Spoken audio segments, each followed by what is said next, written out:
Hello friends, today I'll be discussing very important organic name reactions which are concerned with aldehydes and ketones functional group. और ये दो main reactions हैं, that is of aldol condensation and cross aldol condensation. And I am very much sure कि इस video को देखने के बाद आपको इन दोनों रिएक्शंस में कोई भी डाउट नहीं रहेगा और आपको कोई और वीडियो भी देखने की ज़रूरत नहीं पड़ेगी. तो चलिए शुरू करते हैं आज की ये video. Now the first reaction is of aldol condensation. Now aldol condensation is a very important reaction as far as synthetic organic chemistry is concerned. और aldol condensation aldehydes और ketones functional group में भी सबसे important reaction माना जाता है. अब aldol condensation को याद करने के लिए इसके नाम में ही बहुत चीज़ें छिपी हुई हैं, जैसे कि ALD, ALD वर्ड से हम ये सजेस्ट कर सकते हैं कि इसमें aldehydes and ketones are involved. दूसरा है यहाँ पर OL. OL का मतलब है कि यहाँ पर OH ग्रुप भी ज़रूर इन्वॉल्व होगा. एंड जो थर्ड चीज़ इसके नाम में है दैट इज़ कंडेंसेशन, जो कि बहुत इंपॉर्टेंट चीज़ है. और इसमें कंडेंसेशन का मतलब ये होता है कि जब दो स्मॉल मॉलिक्यूल्स ये कंबाइन करते हैं to form the bigger molecules and a simple molecule may और मे नॉट बी रिलीज, जैसे water, ammonia etcetera. Now in this case the main concern is with this bigger molecule. अब इससे हमें ये suggest हो रहा है कि the number of carbon atoms in the product must be increasing, जो कि एक बहुत इंपॉर्टेंट चीज़ है इस पर्टिकुलर रिएक्शन में, दैट इज एल्डोल कंडेंसेशन. दूसरी चीज़ हमें इसमें ये याद रखनी है कि इसमें एक न्यूक्लियोफाइल अटैक करता है, तो इसीलिए this is a nucleophilic addition reaction. ये चीज़ भी बहुत इंपॉर्टेंट है इस रिएक्शन में याद करने के लिए. Now let us see what are the basic conditions of this reaction. Now the first basic condition of this reaction is that an alpha hydrogen must be present in this case. Alpha hydrogen reactant में होना बहुत ज़रूरी है इस reaction को आगे forward direction में बढ़ाने के लिए. Now what are alpha hydrogens? Alpha hydrogens को समझने के लिए I will be making a very simple carbon chain that is CH3 CH2 CHO. अब इस केस में CHO is a functional group, aldehyde का फंक्शनल ग्रुप है ये, और इसके साथ जो फर्स्ट कार्बन लगा हुआ है वो ये वाला है और सेकंड कार्बन ये है. अब इसके साथ जो हाइड्रोजन्स लगे फर्स्ट कार्बन के साथ, these hydrogens are known as alpha hydrogens, और जो सेकंड कार्बन के साथ हाइड्रोजन्स लगे होते हैं इन्हें हम बोलते हैं बीटा हाइड्रोजन्स. तो इस रिएक्शन की बेसिक कंडीशन क्या है कि जो फर्स्ट कार्बन के साथ हाइड्रोजन्स इसमें लगे होने चाहिए. So this is the first condition for aldol condensation.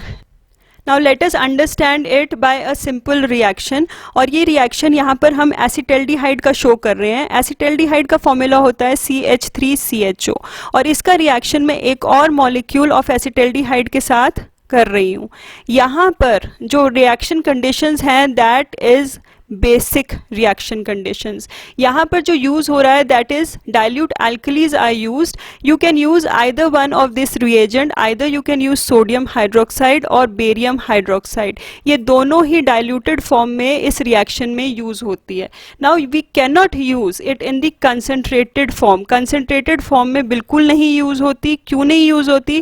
क्योंकि अगर हम इसको कंसनट्रेटेड फॉर्म में यूज़ करेंगे तो एल्डोल कंडेंसेशन मल्टीपल टाइम्स हो जाएगा और हमें एल्डोल प्रोडक्ट मिलने के बजाय एक रेजिनस मास मिल जाएगा, जो कि हमें नहीं रिक्वायर्ड है. तो इस केस में हमें सिर्फ डाइल्यूट एल्कलीज ही यूज करनी है. Now over here let us consider this one. अब इसमें हमने पहले बात करी थी कि this is a nucleophilic addition reaction. तो ये जो एल्डिहाइड है यहाँ पर ये एक न्यूक्लियोफाइल जनरेट करता है. कैसे जनरेट करेगा? यहाँ पर मैं आपको इसको ओपन अप करके शो कर रही हूँ. Now this is CH3CHO. अब इसमें CH3 में ये जो अल्फा हाइड्रोजन प्रेजेंट है, अब इसकी क्या टेंडेंसी होती है? इसकी टेंडेंसी होती है कि ये H पॉजिटिव आयन बहुत इजीली बना देता है.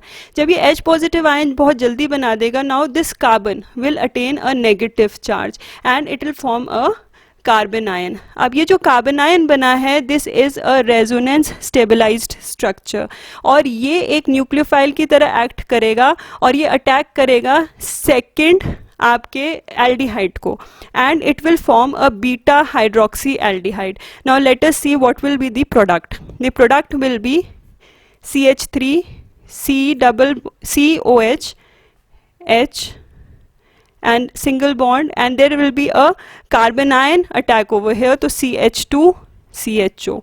This will be the product, and this product is known as beta hydroxy aldehyde, या फिर हम इसको सिंपल क्या बोल सकते हैं, aldol product. Now this particular product, it further on heating, जब हम इसको हीट करेंगे under acidic medium H positive ion की प्रेजेंस में, तो क्या होगा, वाटर मॉलिक्यूल रिलीज हो जाएगा. जब वाटर मॉलिक्यूल रिलीज होगा तो a double bond will be formed like this, that is CH3 CH double bond CH CHO. तो यहाँ पर this is an alpha carbon, this is a beta carbon. तो alpha beta unsaturated carbonyl compound हमें obtain हो जाता है यहाँ पर. And this particular compound is named as croton aldehyde.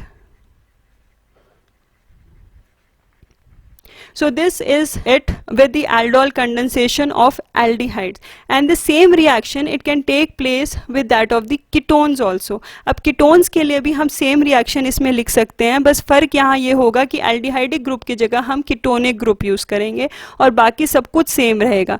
जैसे कि अगर हम रिएक्शन शो करें of acetone and 2 molecules of acetone are been taken over here, और इसका रिएक्शन फिर से हम OH negative that is basic medium के प्रेजेंस में कर रहे हैं, तो हमें प्रोडक्ट मिल जाएगा CH3 COH and over here CH3 and again over here CH2 C double bond O and CH3. This type of beta hydroxy ketone will be obtained, and when it has been heated in the acidic medium, then we'll obtain alpha beta unsaturated ketones, that is CH3 CH3 double bond CH single bond C double bond O and CH3. So this is all about aldol condensation. अब aldol condensation में आपने ये चीज़ observe करी होगी कि यहाँ पर मैंने या तो 2 एल्डिहाइड्स लिए हैं या फिर 2 कीटोन्स लिए हैं, और वो भी दोनों सेम कीटोन्स और एल्डिहाइड्स लिए हैं. पर एल्डोल कंडेंसेशन में हम डिफरेंट एल्डिहाइड्स एंड कीटोन्स भी ले सकते हैं, and it is not necessary कि दोनों रिएक्टेंट्स के पास अल्फा हाइड्रोजन प्रेजेंट हो. इसकी बेसिक रिक्वायरमेंट ये होती है कि कोई भी एक रिएक्टेंट के पास अल्फा हाइड्रोजन प्रेजेंट होगा तो भी ये रिएक्शन आगे forward होगा. Now that particular reaction in which 2 different aldehydes and ketones are used is known as cross aldol condensation. तो इस रिएक्शन में एल्डिहाइड्स एंड कीटोन्स 2 अलग अलग हम ले सकते हैं, और इनमें एक अल्फा हाइड्रोजन, किसी भी एक में अल्फा हाइड्रोजन प्रेजेंट होगा तो भी रिएक्शन ये फॉरवर्ड डायरेक्शन में जाएगा, और बाकी इसमें कंडीशंस तकरीबन सेम रहती है. अब इस रिएक्शन को हम देख लेते हैं with the reaction of formaldehyde, that is HCHO. Now over here you just see HCHO, it does not contain any alpha hydrogen. जब इसका रिएक्शन हम एक और एल्डिहाइड के साथ करते हैं पर उसके पास अल्फा हाइड्रोजन प्रेजेंट होना चाहिए, तभी ये रिएक्शन आगे कंटिन्यू होगा. The reaction it takes place in the basic medium and we'll obtain HCOH H single bond CH2 CHO, और इसका नाम होता है बीटा हाइड्रोक्सी प्रोपियोन एल्डिहाइड, या फिर आप सिंपल इसको एल्डोल प्रोडक्ट भी लिख सकते हैं. तो ये रिएक्शन होता है क्रॉस एल्डोल रिएक्शन, जिसमें आप 2 सेपरेट एल्डिहाइड्स या 2 सेपरेट कीटोन्स आप ले सकते हैं, and it is not necessary कि दोनों के पास अल्फा हाइड्रोजन प्रेजेंट हो. अगर किसी एक के पास भी अल्फा हाइड्रोजन प्रेजेंट है, then also the reaction it proceeds in the forward direction. And similarly one more reaction can be considered in this, that is the reaction of benzaldehyde with acetaldehyde. Benzaldehyde का formula होता है C6H5CHO. जब इसका reaction हम acetaldehyde के साथ करते हैं CH3CHO. अब इस पर्टिकुलर रिएक्शन में भी आप देखिए बेंजेल्डिहाइड में यहाँ बेंजीन रिंग लगी हुई है, तो it does not contain any alpha hydrogen, और इस केस में अल्फा हाइड्रोजन्स प्रेजेंट होते हैं. तो जो ये रिएक्शन होगा that takes place in the presence of OH negative, and an aldol product is formed that is C6H5COH, और यहाँ पर H CH2 C double bond O and H. So this aldol product is formed in this particular case also. So that was it about aldol condensation. I hope कि ये दोनों reactions आपको clear हो गई होंगी, और अगर तब भी आपको कोई doubt है तो you can ask in the comment section. Thank you.